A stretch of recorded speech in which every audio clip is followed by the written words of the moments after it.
عشان تبدأ في مجال الويب ديفلوبمنت فانت لازم تحط حجر الاساس، وحجر الاساس لمجال الويب ديفلوبمنت او مجال تصميم مواقع الويب هو ال HTML. ليه بقى ال HTML اللي هو حجر الاساس لمواقع الويب او تصميم مواقع الويب؟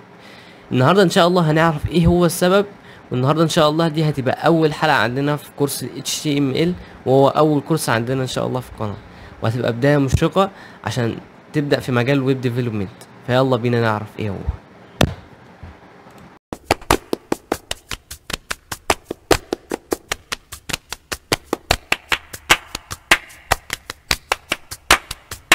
ازيكم عاملين ايه؟ يا رب تكونوا بخير. معاكم اول حلقة في كورس ال HTML، وهو اول كورس عندنا في القناة، وانا متحمس جدا واحنا بنبدأ الكورس ده انه نكون موفقين فيه ان شاء الله، ويكون بداية كويسة جدا لكل واحد عايز فعلا يبدأ في البرمجة او يبدأ في مجال الويب ديفلوبمنت خاصة. يعني اول حاجة عندنا في كورس ال HTML.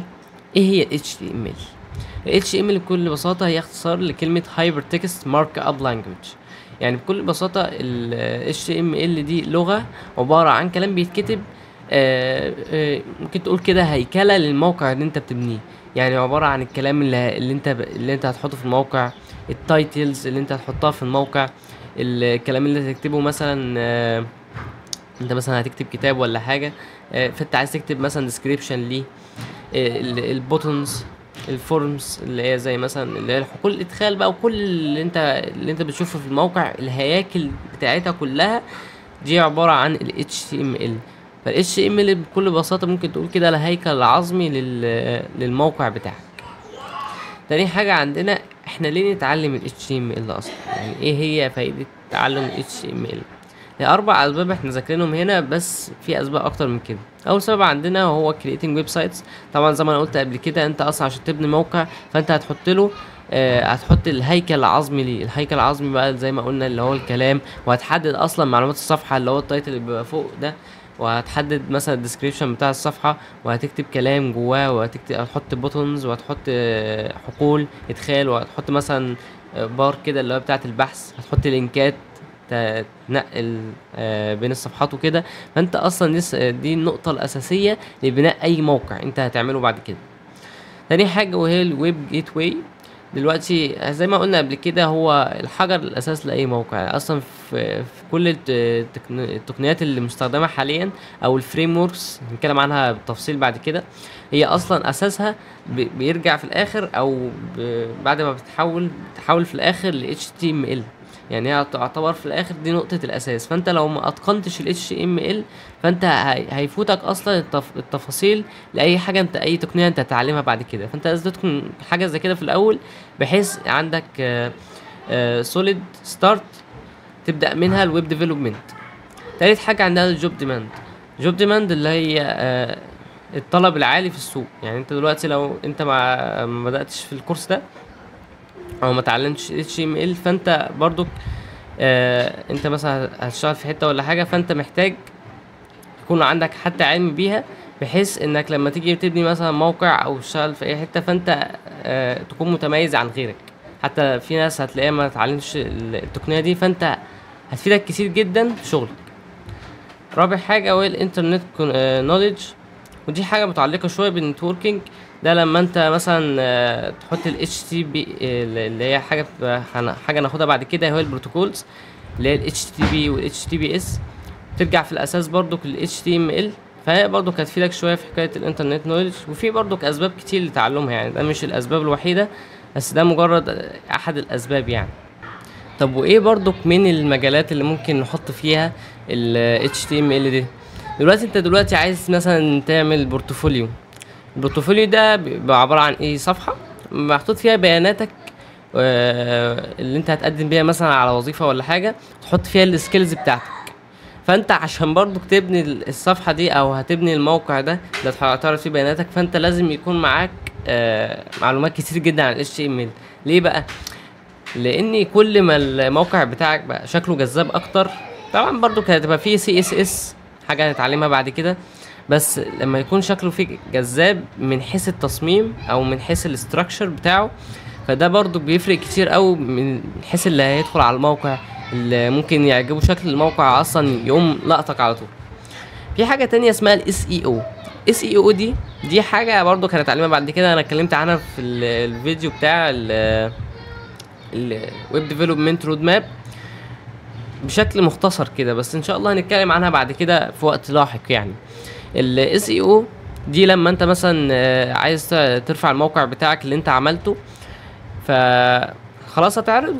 طبعا انت لما حد يبحث مثلا على الموقع بتاعك عايزه يظهر قدامه على طول، او عايز يكون الموقع بتاعك من اوائل نتائج البحث، فده يعتبر الاس اي او. مين اللي بيساعدك بشكل اساسي في المواضيع دي؟ ال HTML، انك بتعدل مثلا الصور تحط لها حاجه اسمها الت.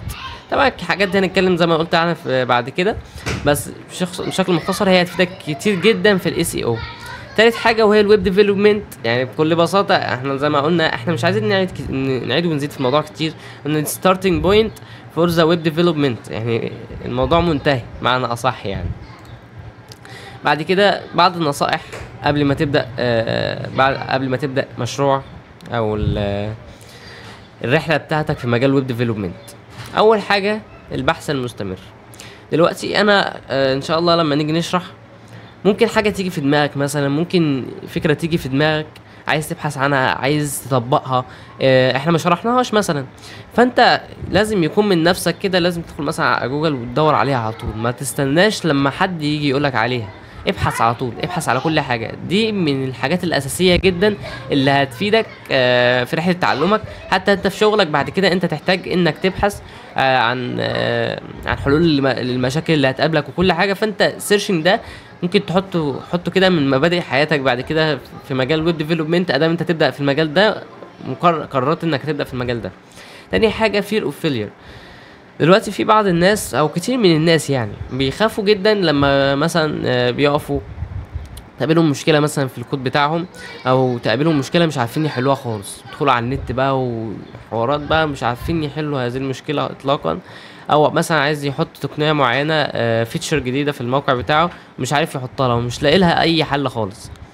الحل في الموضوع ده انك متخافش خالص وخلي الموضوع بسيط، واسال الناس اللي انت تعرفها. فانت ما تخافش خالص انك تفشل في حاجه معينه، الموضوع عادي جدا. حتى انا يا عم انا اتعلمت البرمجه، وكل الناس اللي اتعلموا البرمجه يقول لك الموضوع ده، احنا كنا بنفشل في حاجات كتير جدا وبنخاف، بتقابلنا ايرورات غريبه جدا، كنا بنعديها. يعني ما تخافش خالص لما تقابلك مشكله، ما تخافش بشكل نفسي اكتر. يعني مشي المواضيع، لما تتعلم وتندمج اكتر هتلاقي حلول المشكله دي بعدين، حتى انت لو ما لقيتهاش في نفس الوقت.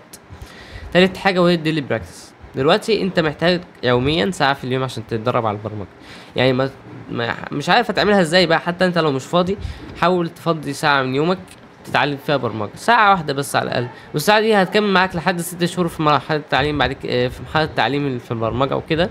بعد كده ممكن تحتاج تزودها شويه، لكن هي ساعه في اليوم هتكفي، بس لازم يكون يوميه، ساعه يوميه تتدرب فيها، ساعه يوميه تتدرب فيها على البرمجه. رابع حاجه هي ستيب باي ستيب. متستعجلش اطلاقا على اي حاجه انت تاخدها. يعني دلوقتي انت ممكن تشوف واحد قدامك على فكره بنى موقع احترافي من الصفر، يعني حاجه كده خرافه، انت لسه بتتعلم برمجه، لسه في كورس ال HTML ولسه بسم الله لقيت شفت واحد قدامك بيعمل موقع كده. فانت ما حط طموحك انك تبقى توصل للمرحله اللي هو وصل لها، وما تيأسش، لان كل حاجه انت هتاخدها خطوه بخطوه، وما تحاولش تتقدم عن مرحله انت لسه ما وصلتلهاش. فاحنا ان شاء الله اصلا الكورسات اللي احنا هنعملها ان شاء الله هنعملها ستيب باي ستيب فعلا، وهتبدا من الصفر لحد ما تبقى محترف تماما، ومش هنعدي خطوه ولا هنعدي اي حاجه مهمه ممكن نشرحها لك. هنقدم لك كل حاجه ان شاء الله هتفيدك في مرحلتك التعليميه في الويب ديفلوبمنت. وبكده يكون خلصنا الحلقه الاولى في كورس ال HTML، واتمنى تكون عرفت ايه هو ال HTML وايه وظيفه وايه فعلا هنستخدمه في ايه بعد كده. ما تنساش تعمل سبسكرايب وشير وتشير لاصحابك، يعني ما تبقاش بخيل. ان شاء الله في الحلقات الجايه هنتكلم، هنبدا في الجد على طول بقى، هنبدا في الشغل على طول. هننزل بقى ان شاء الله البرامج وكل الحاجات اللي احنا هنشتغل عليها، بعد كده نبدا بقى في كورس ال HTML بشكل فعلي. ما تنساش تعمل لايك وسبسكرايب وشير. السلام عليكم ورحمه الله وبركاته.